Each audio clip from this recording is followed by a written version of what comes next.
Howdy, I'm Grey Pilgrim. Well, normally when I talk about black powder revolvers, I'm speaking of Colts because I prefer Colts. Hey, come here. You come here. Okay, there. But there were other makers. I happen to have a Josiah Ells revolver.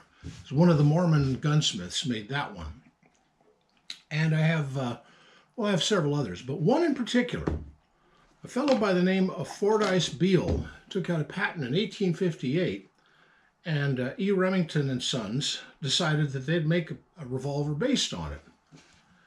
And that's the 1858 New Army model revolver. It's usually called the Model 1858, erroneously, because it's marked with the patent date by Fordyce Beal on top of 1858. This is a solid frame revolver that was the ultimate competition to Colt. Now, Colt had a little problem, which was a fire in 1864 at his factory, and that shut his production way down until he could basically rebuild the factory. I mean, it took out jigs and tools and materials and all kinds of stuff, and they were really scrambling to try and get it back in order. But for a couple of years there, the 1860, which was his bread and butter, was not there for the U.S. Army to buy. So Remington saw an opportunity, and Samuel Remington, I think it was, worked a deal in which he sold these for $10 less than a Colt 1860. Now, these came in 31, 36, and 44, depending on what you wanted. They were trying to compete with the 1849, 1851, and 1860 Colts. And this is a 44. And this is a 36. And this is a fantasy gun that really didn't exist back then because it's made out of brass. But, I'll forgive it for that. But it was cheap and I wanted it. So I bought it. But the thing about a Remington, Colt is a three-piece gizmo. You have the barrel, the frame, and the cylinder. You push out a pin, pull off the barrel, pull off the cylinder, and then you can deal with things. This one, it's all solid. So what you do is you pull out the loading bar, which is, come on now, let's do this one because it's a lot easier. And let's see here if I can remember how to do this.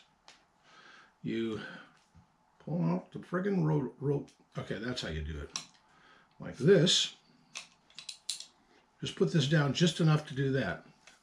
Put it into half cock, and then the cylinder comes out. You may have seen this in an old Clint Eastwood movie where he's walking down the street with a spare cylinder, because these are just like a Colt. You've got to load it with caps on the rear and ball and powder in the front.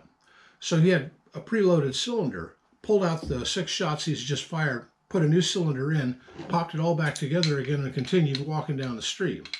That was it was pretty good Hollywood at the time. But this pin here is the center axis pin, and I can never get the damn thing in exactly the right position. Come on, you. It's the hand that does it to you, you know.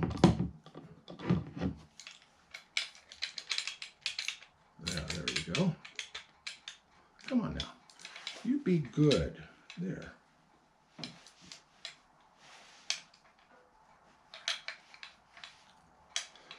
So you get stuck on the hand.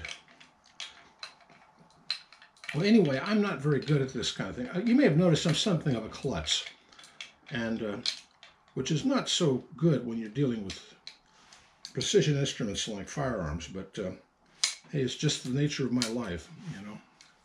I think I said in the intro on my channel that I'm the kind of guy who ties a shoe and the shoelace breaks.